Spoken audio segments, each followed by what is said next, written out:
Saudari-saudaraku terkasih dalam Tuhan Yesus Kristus, selamat pagi dan berkah dalam. Kita berjumpa kembali dalam renungan harian kita, Rabu 5 April 2023. Hari ini kita memasuki harian biasa terakhir sebelum besok memasuki Trihari Suci.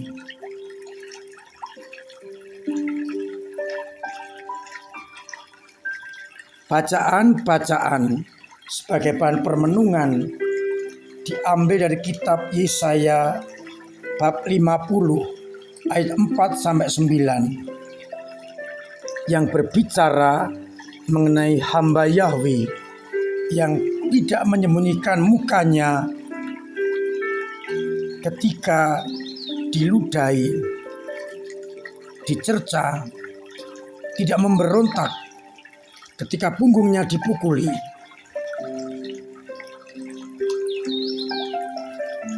Orang mencabut janggutnya dan tidak menyembunyikan mukanya. Pendek kata, ia menyerah dan tidak memberontak. Sedangkan pada bacaan Injil dari Injil Matius bab 26 ayat 14-25, kita dengarkan pembicaraan di dalam perayaan roti tak beragi. Dan juga sebelumnya bagaimana Yudas menjual Yesus seharga 30 uang perak. Yesus menegaskan kepada para murid bahwa seorang dari antara mereka akan menyerahkan dirinya.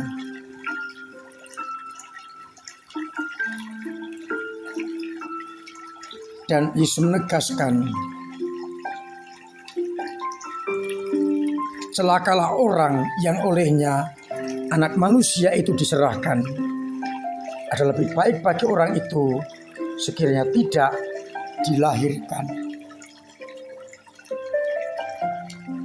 Saudari-saudaraku terkasih dalam Tuhan Yesus Kristus, mari kita soroti bacaan Injil yang kemudian bisa kita hubungkan dengan bacaan yang pertama. Yesus yang tahu semuanya akan terjadi menjadi perwujudan apa yang dikatakan oleh bacaan yang pertama dan kisah mengenai hamba Yahweh yang tidak menolak, tidak lari, tapi menyerah ketika dibawa ke pembantaian. Gambaran Yesus yang rela menyerahkan diri demi ketaatannya kepada Bapa untuk menyelamatkan manusia.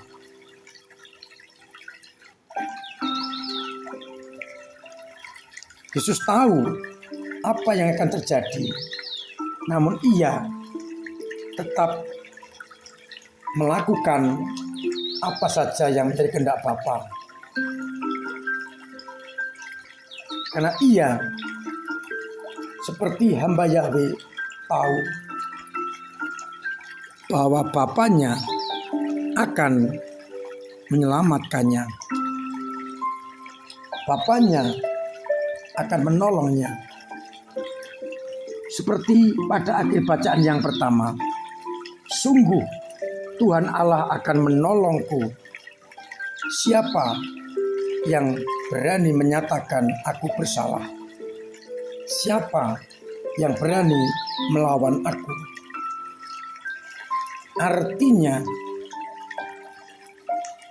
keberanian Yesaya hamba Yahweh dan Yesus karena Bapa menjaminnya, Bapa ada di pihaknya, Bapa yang menjadi andalannya, sehingga tidak akan mundur karena pasti akan menang.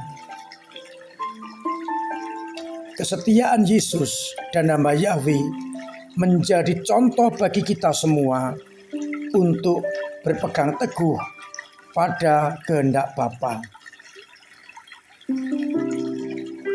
Sedangkan yang kedua, Yudas, matanya tersilaukan oleh kepentingan-kepentingan duniawi. Demi 30 keping perak,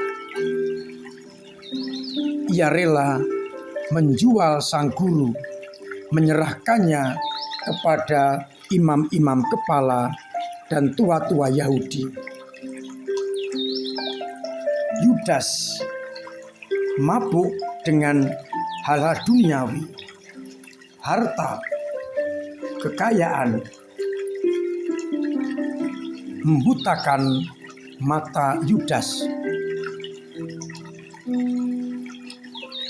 sehingga akhirnya sang guru diserahkan kepada tanda kutip musuh-musuhnya. Mungkin kita mencela Yudas, kok tega-teganya mengkhianati, bahkan menjual gurunya sendiri dengan imbalan 30 keping perak.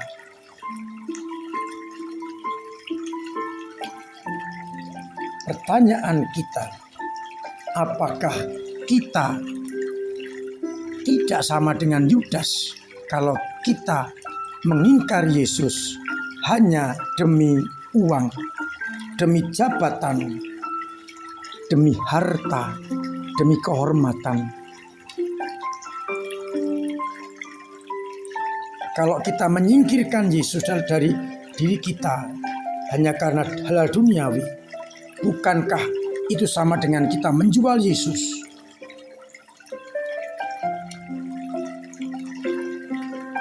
Dua tokoh yang kontras.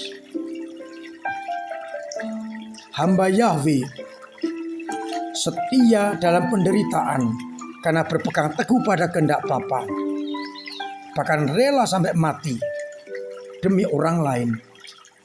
Yang satu demi kekayaan, demi harga diri, demi martabat, pangkat, kedudukan, rela menjual Yesus. Tokoh-tokoh bisa kita lihat dari proses Yesus ditangkap, dihakimi, dan dibunuh. Yudas mengkhianati, Petrus menyangkal, para murid lari, Pilatus cuci tangan.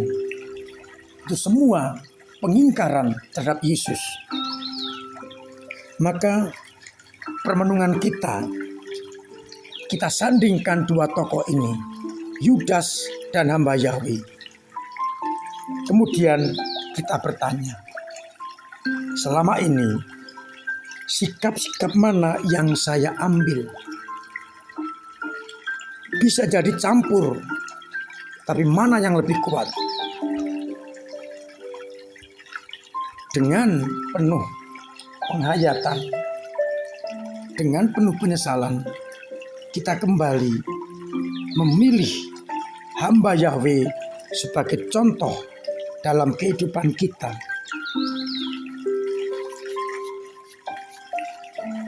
Jangan sampai demi uang, demi harta, demi pangkat, demi jabatan, kita rela meninggalkan Yesus, menjual Yesus.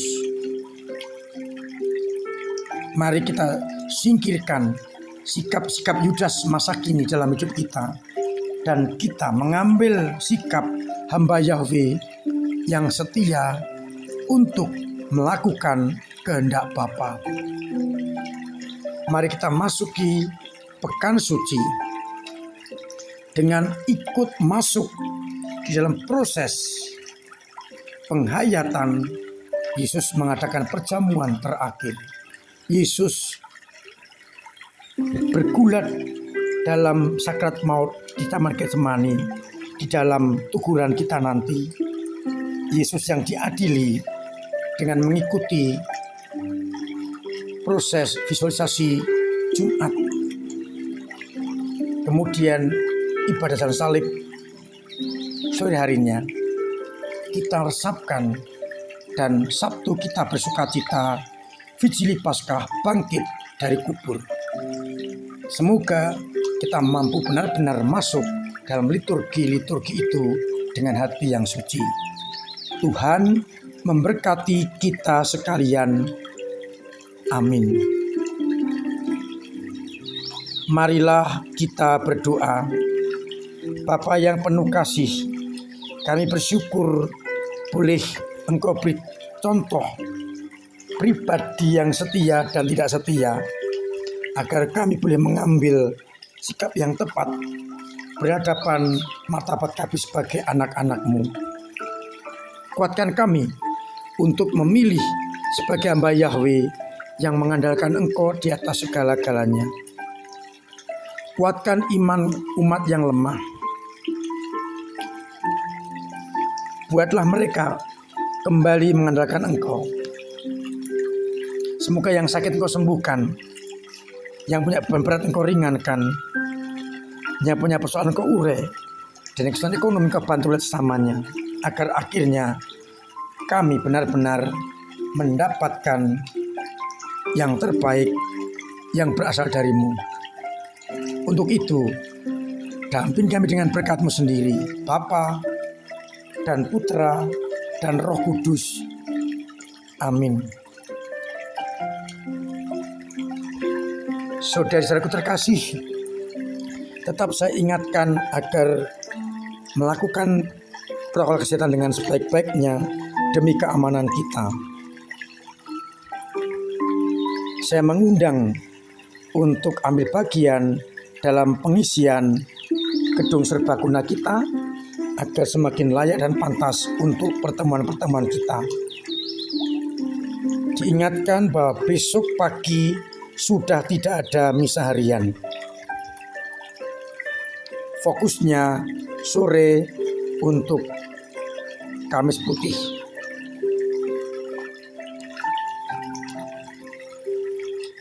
Persiapkan diri sebaik mungkin, olah rohani dan olah raga dalam arti olah fisik kesehatan dengan jaga kesehatan yang baik, sehingga bisa melaksanakan hari suci dengan sebaik-baiknya. Dihimbau agar yang dekat tidak memakai kendaraan, yang jauh-jauh bisa bergabung supaya tempat parkir kita mencukupi. Gereja tetap bekerjasama dengan ojol sehingga bisa dipesan, dan semua drop antar maupun drop ojol itu berada di depan gereja. Sudah ada tindanya. Jadi halaman depan dikosongkan hanya untuk drop. Parkir ada di Pemda dan Taruna. Moga-moga semuanya lancar dan aman. Kita mohon cuaca terang sehingga kita bisa merayakan di hari suci dengan hikmat. Akhirnya saya mengucapkan selamat pagi, selamat merenungkan, salam sehat, Tuhan memberkati. Selama pekan suci dan di hari suci ini, mari kita benar-benar mengarahkan hati kita dan membaca kisah-kisah sengsara dari Injil supaya kita semakin meresapi kisah-kisah Tuhan kita Yesus Kristus menghadapi sakrat maut. Amin.